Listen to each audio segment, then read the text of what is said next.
Here are 7 things I wish I would have known before becoming a financial advisor.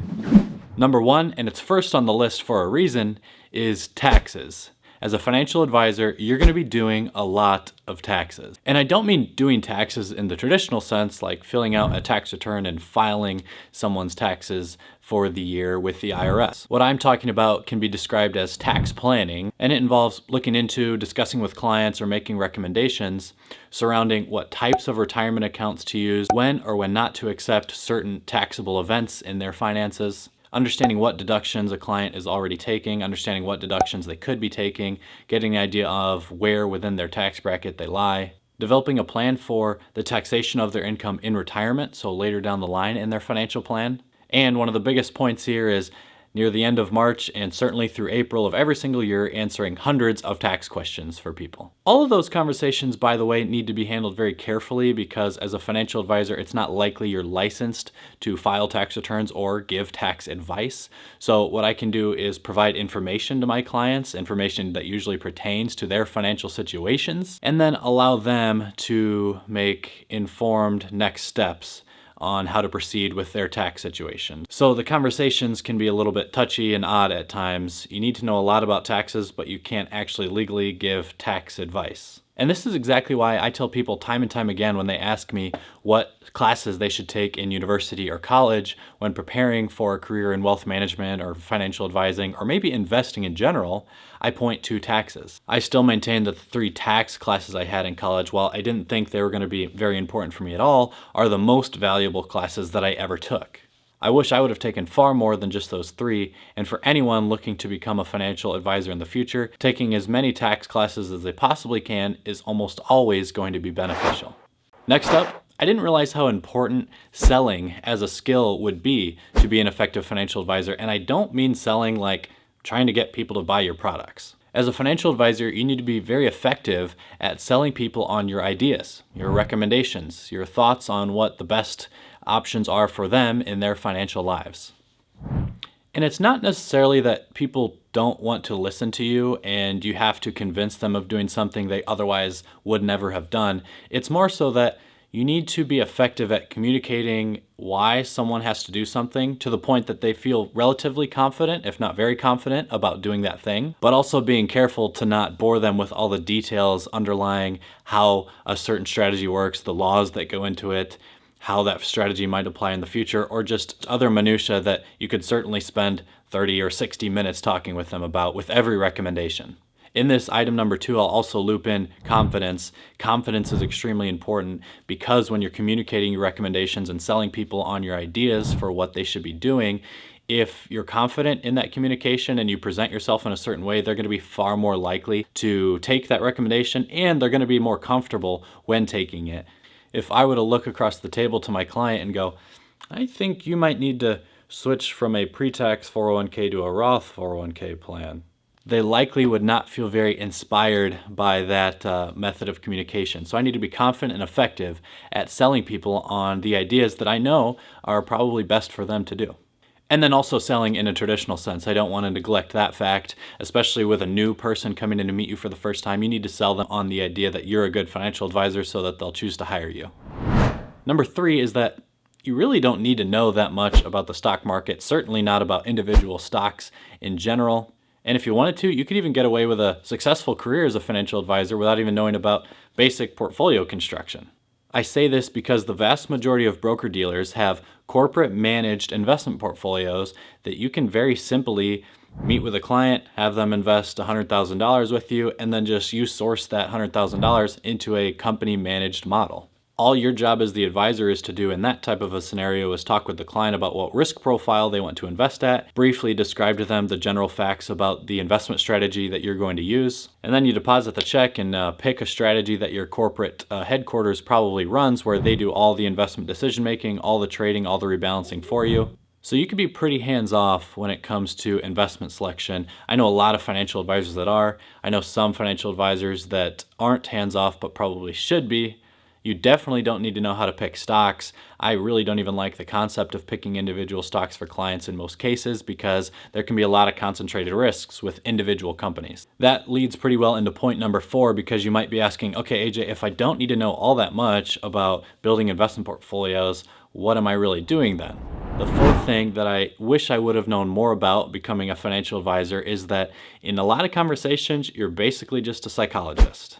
In the office where I work, we typically schedule 90-minute meetings with clients, and I'm not kidding you. I've had meetings where the first 89 minutes we spend talking about their feelings and why maybe the money they inherited from a parent is very near and dear to them and they don't want to spend or lose any of that money. And then in the last 1 minute, I tell them about any updates we're going to make to their portfolio, and they say, okay, sounds good, and that's the end of it. And maybe to you that sounds like a simplified version of what you think a meeting with a client as a financial advisor would go. And hearing me say that, maybe you feel like that's a more simplistic version of what you thought a meeting with a client as a financial advisor might go like. But for the majority of people that become financial advisors, I would almost want to argue the vast majority of people, it's going to be more difficult to be that psychologist and be a good psychologist for your client than it would be to effectively explain the investment changes that you think they need to make in their portfolio. It's harder to do the first part. And it's one of the areas that I'm nowhere near as good at as I should be as an advisor, and I'm always improving at. You need to be a great listener. You need to be able to understand the personality profile that the person who's talking to you might exhibit so that you know how to best communicate with them. You need to then ask even maybe more important questions that dig deeper into the issues on why they think or feel a certain way. You need to do it in a direct enough way to get the answers, but a friendly enough way for that person to feel comfortable being vulnerable with you. That's a really difficult dynamic. And then you ultimately need to communicate back to them in the method that you decide is going to be the most effective at getting them to adopt your thinking, back to point number 2, such that the meeting is ultimately successful for the client and for you. So being that psychologist can be very difficult. And I forgot to mention, every single client you talk to, it could be a drastically different personality type. So it's always different the way you need to approach your meetings. You have to be like a chameleon in some senses. It can be tough. Number 5 really applies to the stage leading up to becoming a financial advisor. And that is that I didn't realize I was going to have to become very comfortable with making decisions and recommendations. And that's that I didn't realize I was going to have to become comfortable with making decisions on behalf of clients and recommendations, and we'll call it pseudo recommendations to them even before actually starting in that financial advisor role. So working in a financial planning office, you need to be pretty proficient in a handful of tasks like you would need to be in any job. But if you want to be effective, you also will need to get to this point where you're able to make decisions on your own. Like you've had enough conversations with your manager that in the 4 or 5 things that you personally handle around the office, whatever those steps are that you handle within your firm's total, call it your client service model, whatever they might be. Once you have gotten sufficient training on that and you know how to do your job, you'll just run into instances from time to time where it's far more effective and far more beneficial for the client and the company if you just make a decision and get something done, rather than going back and forth with your manager and asking follow-up questions that could really slow a certain process down. So I remember a point about 6 months into starting just in my client service position, so this was still a year before I was appointed as a financial advisor, where I started talking to people and I felt like I knew what needed to be done. I talked to my manager like, hey, am I okay to just go ahead and do this in a situation like this? And the answer was yes. And then the types of situations in which you're sort of authorized to start making decisions will grow. So again, specifically, I remember having a conversation with my parents where I was like, I can't believe I have this much responsibility. I can't believe I'm doing these types of things for people.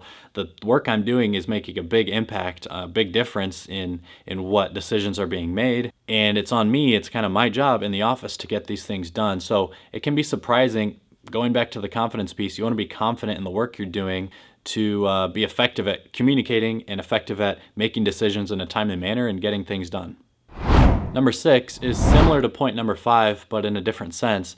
It's that I wish I would have known how much what I'm going to describe here as ultimate responsibility you have as a financial advisor. So I'll describe what I mean by that with an example. My dad is an auto mechanic. He has owned a small business for a little while, and so that's a service industry. People drop off their cars, they're broken, and he tells them what he thinks might need to be fixed, and then they give him the thumbs up or thumbs down to do that job, and then he fixes their car. And I sort of pictured being a financial advisor similarly in a certain sense. I thought people would come in, have financial questions. I would tell them what I think they might need to do, and then they'd give me the thumbs up or thumbs down on that. But in reality, what happens is people come in, they explain their financial situations, I make a recommendation to them, and their response, probably 90, I almost want to say 95% of the time is, hey, I don't really know what you're talking about, AJ, but I trust you, just do whatever you think. That's a much different conversation than a customer saying, yeah, go ahead and replace my brake pads, and then the mechanic just replacing their brake pads. That type of transaction involves the decision happening on the customer's side and the mechanic just doing the work. So even when you're using non-discretionary investment accounts, meaning you can make a recommendation, the client ultimately has to make the decision. Their decision, what I'm saying is their decision just basically ends up being, hey, whatever you recommended, I'll decide that that's what I want to do. And the feeling that comes with that is a lot more responsibility than I sort of ever expected. It's really like, wow, maybe I'm meeting with a 70-year-old lady whose husband passed away and left her $1 million in life insurance and $1 million portfolio, and she wants to manage that $2 million to cover her expenses while she's alive, but also fund a trust that's going to benefit her grandkids going through college and starting their lives, whatever. I'm not just trying to create a dramatic emotional scenario here. That's an extremely common scenario that you deal with as a financial advisor.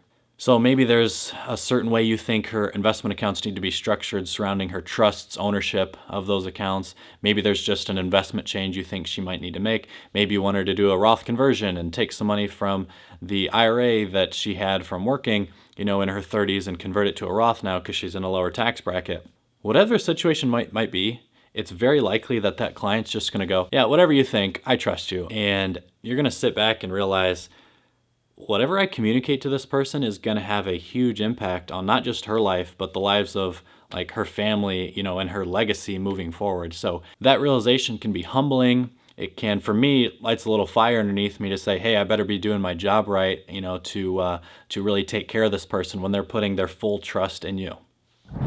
Number 7, last but not least on our list is, I didn't realize how difficult of a time my wife would have in fending off all the women trying to throw themselves on me. Now, this won't apply equally for everyone who becomes a financial advisor because I'm an extremely attractive person. I'm about 6'5", 245, but pure muscle. I'm ripped to the bone. I mean, I have this jawline like Hercules. My hair is perfect every day. I smell wonderful. I never sweat. I just smell like, the highest end cologne that you could buy.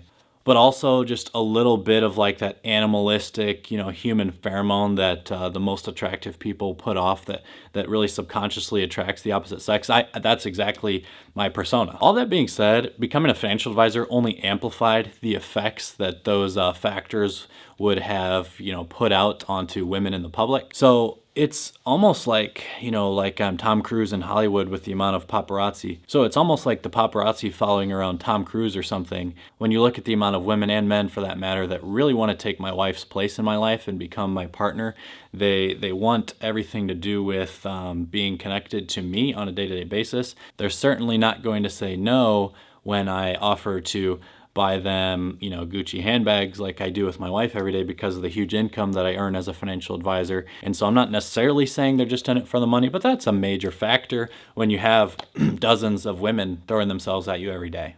Now for me, I'm so loyal. That's just the person I am. And I'm extremely humble and I'm the smartest person that I know.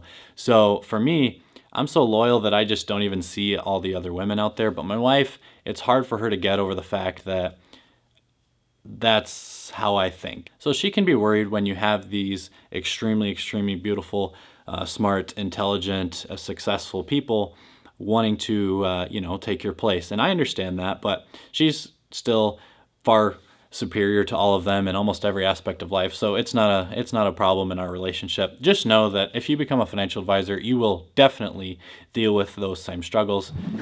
Thank you very much for sticking around to the end of this video. The YouTube algorithm loves the long watch times. If you could like this video and subscribe to the channel if you haven't already, I very much appreciate both of those things as well. See ya.